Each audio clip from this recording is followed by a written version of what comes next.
What are some of the most eerie and unexplained mysteries that you have experienced in your life? Story 1.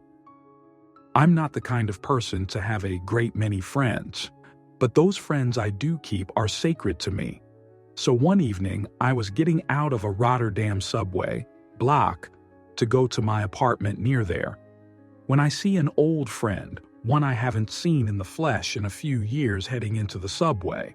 I call out his name. He turns, waves, and makes this "call me" gesture. Then the doors close and the subway rides off. 30 seconds later, my phone rings. It was my friend, who told me he'd just seen me get in the normal train he'd used to get home from the bar.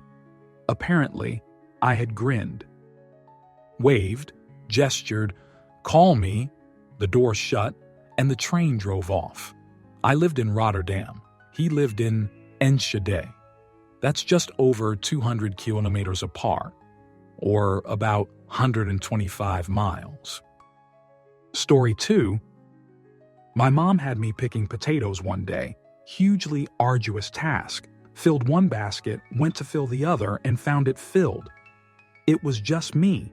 My sister was feeding animals, and my mom and dad were at work.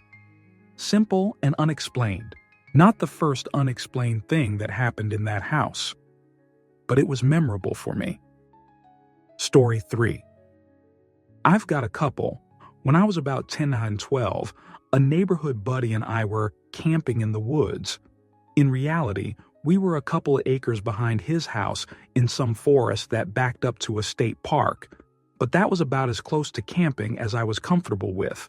We had one of his family dogs with us, a beautiful and very protective mutt named Abby. She wasn't the type to startle easy. In the middle of the night, we started hearing movement in the forest, and Abby started growling and sniffing the air, probably a deer we assumed, until we unzipped one of the windows of the tent a bit to look outside and clearly saw a human figure in the moonlight. It seemed to be standing by a tree just watching us. We kind of spooked ourselves and decided to quietly get our shoes on and bolt back to his place and abandon the camp for the night. As soon as we opened the tent, Abby bolted at the figure, who ran off into the night. She eventually made it back by morning. The other one is much shorter and a bit more strange. I grew up in the South, and a lot of late summer, early fall nights it will cool off and get really super foggy. My maternal grandfather turned his old family farm into a subdivision where I grew up, so he knew the area well. We were always warned about deer when we started driving, because they were all over the darn place. I was around 17, 18, and driving home one night in the fog, fast and invincible as teenagers are. My grandpa had died a couple years earlier, and I swear I heard him say, "Turn your brights on," more in my head than anything else.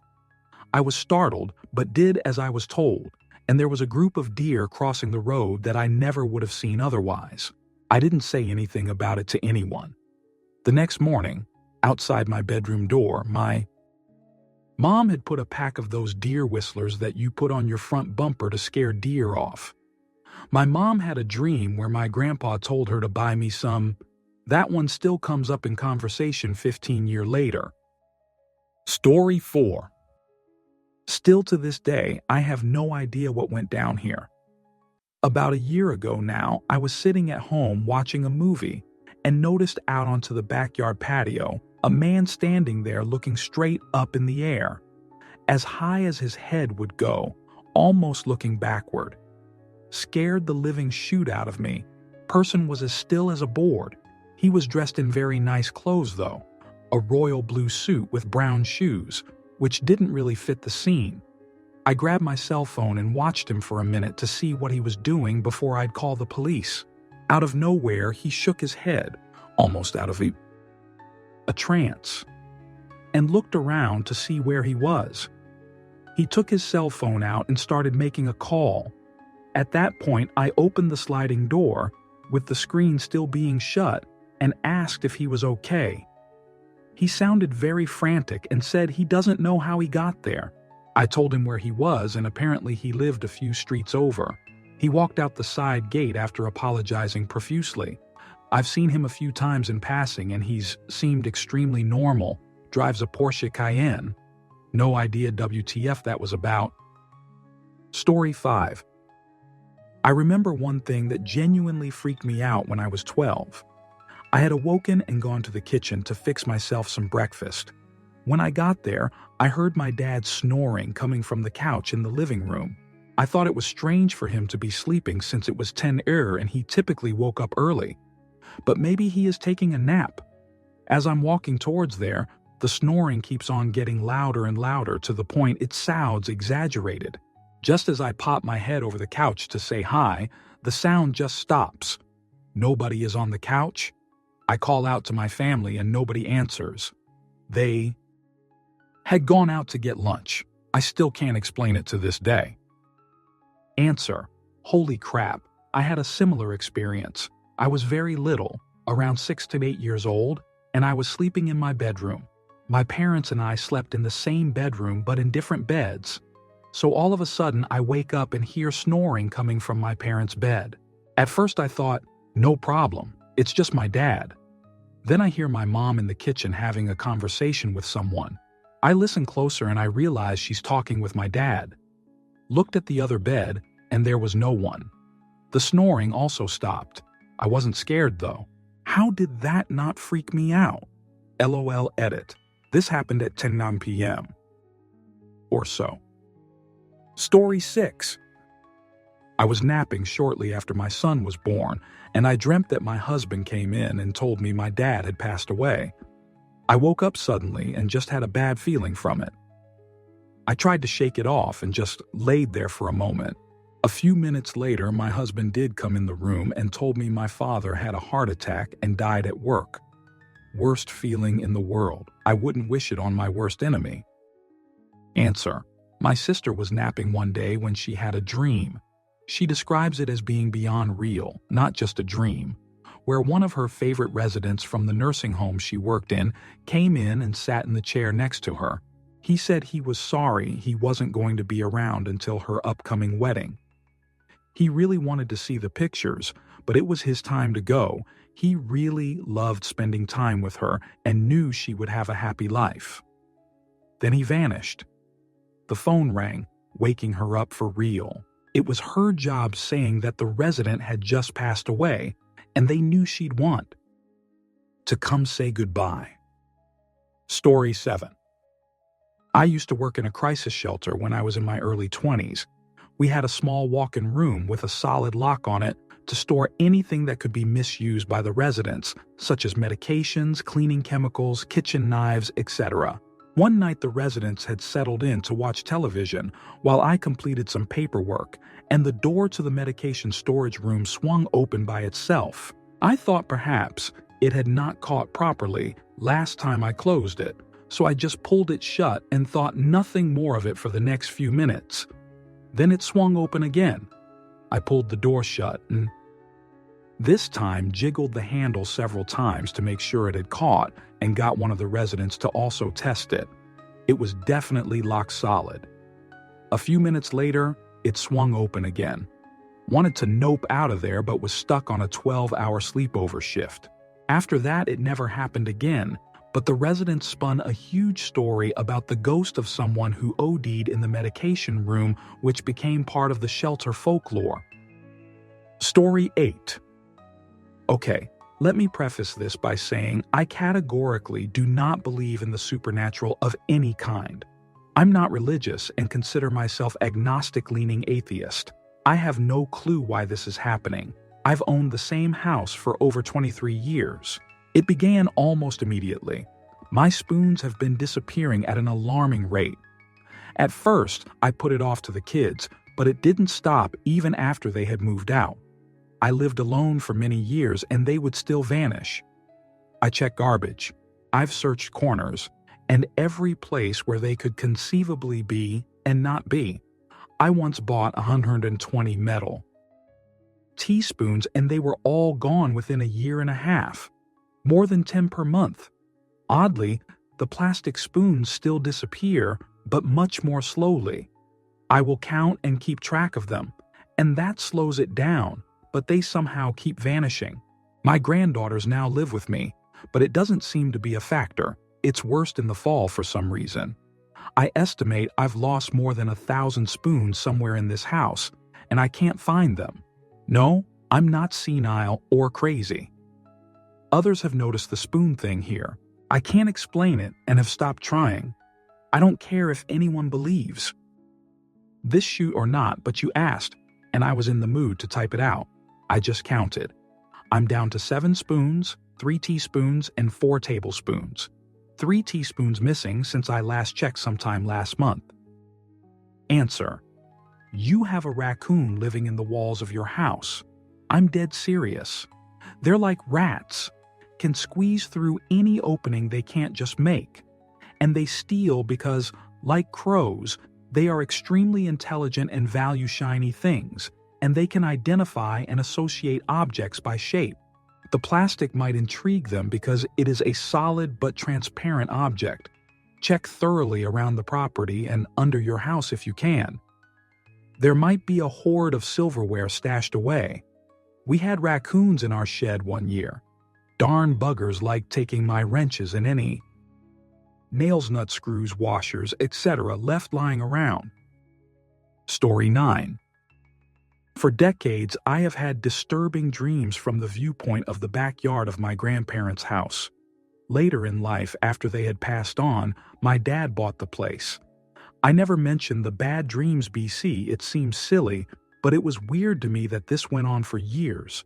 2 weeks ago, my dad went out to that spot in the backyard and eliminated himself. Story 10. In my sophomore algebra class, a kid named Brian was drawing with his friends on the whiteboard. We were not friends, and we barely talked. He was drawing a dragon, and I was on the other side of the room halfway listening. He said, "Instead of fire, I'm going to make him breathe." And in my head I thought, it would be cool if he breathed cupcakes, and deadass, Brian looked at me and said, "Cupcakes." And we just looked at each other, and he knew. And I knew. It was no coincidence. TLDR, Algebra 2 teacher, didn't give a fudge, and a boy read my mind. Answer: when I was a kid, my brother came home one day having just bought a new Samsung DVD player with Dolby 5.1 surround sound speakers.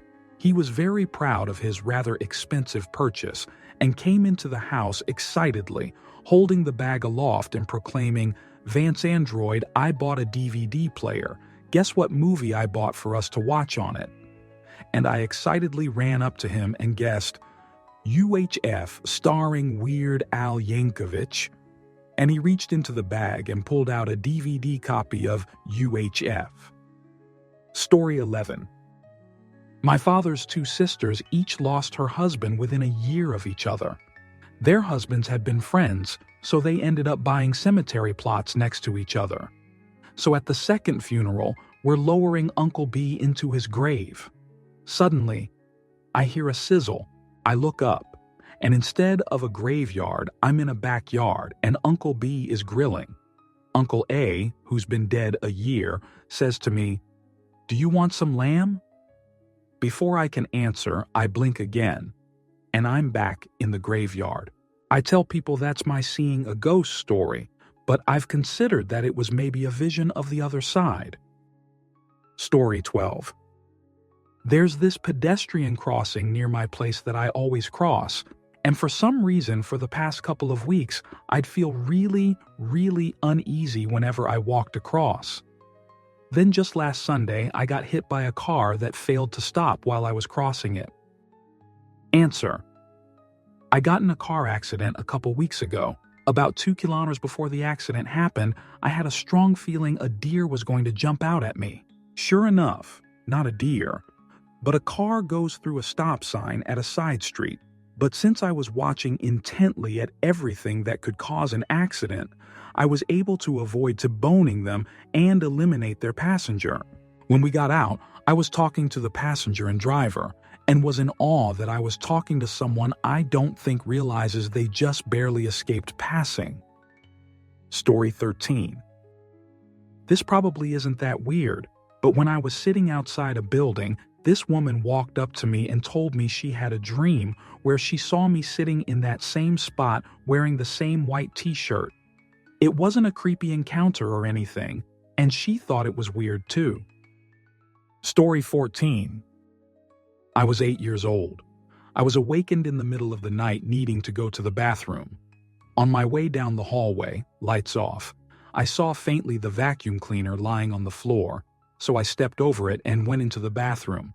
I turned on the light and shut the door. When I finished and opened the bathroom door, the light shone down the hallway, but there was no vacuum cleaner there. So anyway, ghost vacuum cleaner.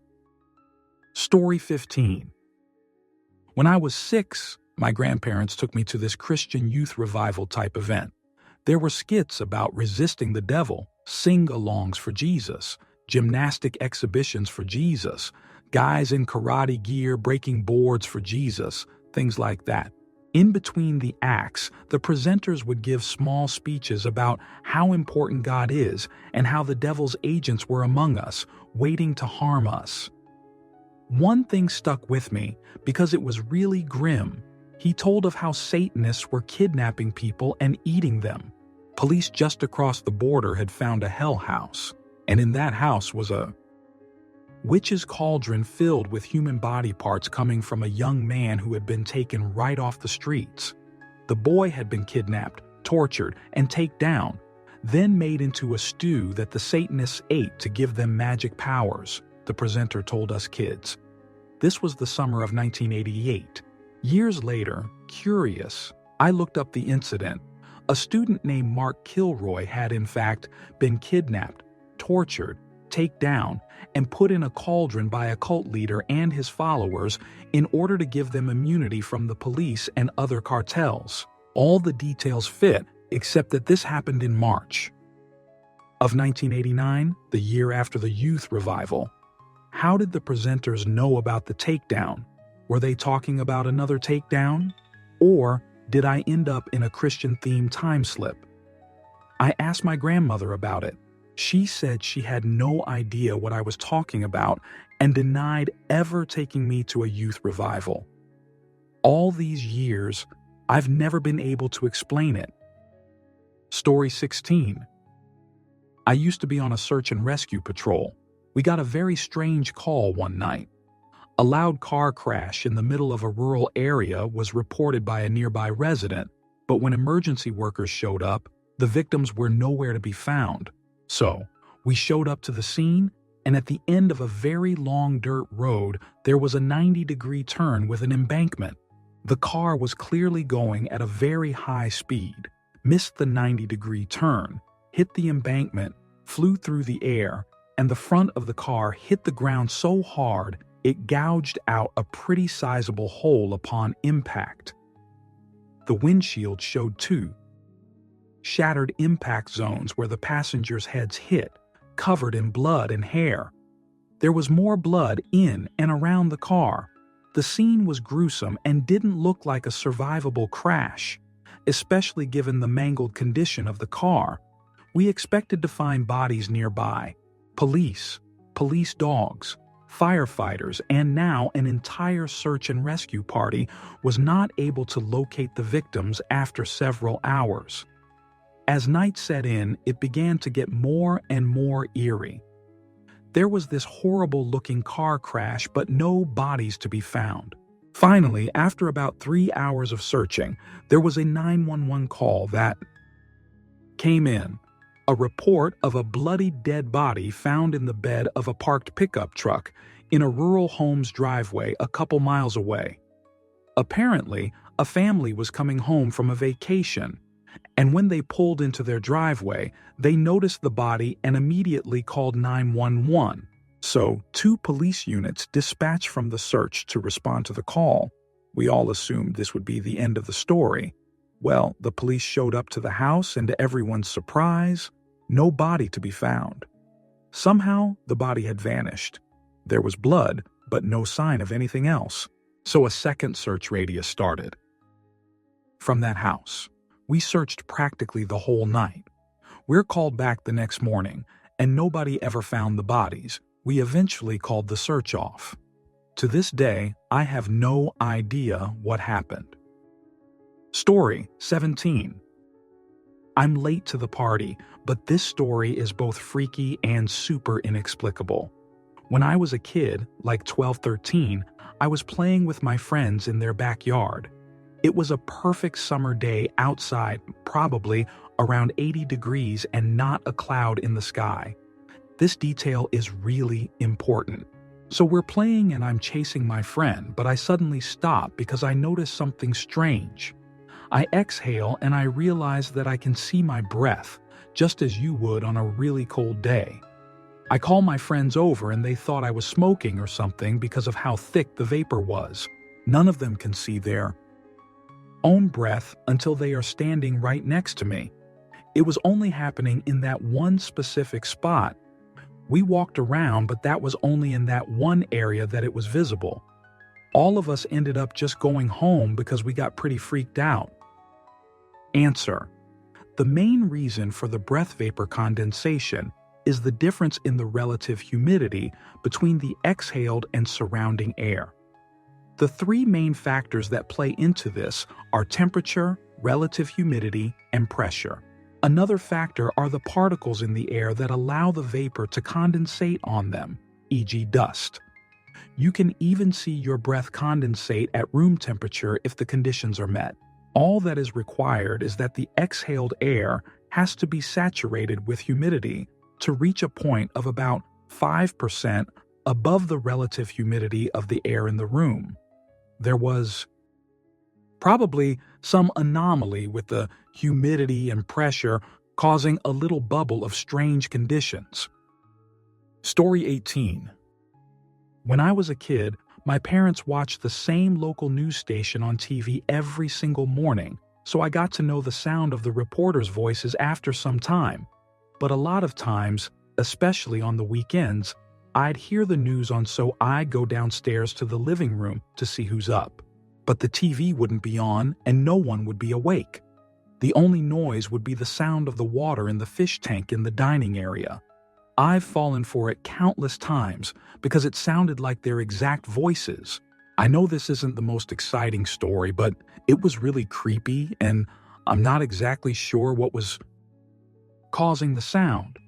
On top of that, my older sister heard the voices too, so it was just my imagination running wild. If it was her trying to prank me, then she probably would have admitted it by now since it's been several years. But we both still swear by our story. We've lived in other houses before, and we've moved houses since then, and we've never had a problem like this. Answer: you may have actually been hearing the news playing on an AM radio frequency. Apparently, some fans and pieces of metal furniture can project the sound. There was a thread about it a little while ago. For example, one person would be lying in bed hearing random people talking. Turns out their metal bed frame somehow picked up and projected the frequencies. This would make sense since it was always the news voices you remember hearing, which would also be airing on AM radio. Story 19. Okay, so my 12-year-old brother and my dad visit Pakistan to see some relatives. This was my first ever trip to Pakistan, as I'm from the UK, and so everything came as a shock to me, but the most chilling thing I have experienced was during this trip. We all go to a family member's house, and me and my younger brother decide to go upstairs alone and just explore the house, as we had been there for 3 hours and were bored. I think I need to explain that my brother is always joking, never serious for a single second, and this is the only time I have ever seen him show such dread and fear in my life. We go up the stairs and down the hallway where there is a completely pitch-dark room which I am currently walking towards, and I look back and see him frozen on the stair steps, just staring at the room in horror. Me being confused, I ask what's wrong and he says something coming from a joker like him. Sent chills down my spine. This whole place isn't right. There is so much pain and suffering here. And then he ran back downstairs, not saying a single word until we left that house. When I asked him, He just kept saying, "That house is fudge. I'm not going back. There's something wrong with that." Family. 7 years later, I get the full truth after my dad reluctantly told me the story. And this makes everything 1000x worse. The house used to belong to a guy who violated his daughter who had severely disabled triplets, and when this happened, he take down them all and threw himself in front of a moving train. There is no way my brother could have lied, faked, or even knew about this story, considering neither of us can speak the language. And he still says that his whole body told him to stay away from the upstairs and had terrifying thoughts just looking at the room. He's the type of person, if he was lying, to just admit he was lying 2 minutes later just so he can laugh in your face. So the fact that he was sensed about the history and his reaction is just unexplainable how he knew that. Answer: OMG. Everything about old houses in Pakistan give me the fudge creeps. I visited 2 when I was 10, and then 19, and I swear I heard an old lady laugh once when I woke up alone. Also, the bathrooms are creepy as fudge. Anytime I'd have to use the bathroom at night, I'd just hold it in till morning, lol. My relatives have pretty big houses with courtyards, and in order to go to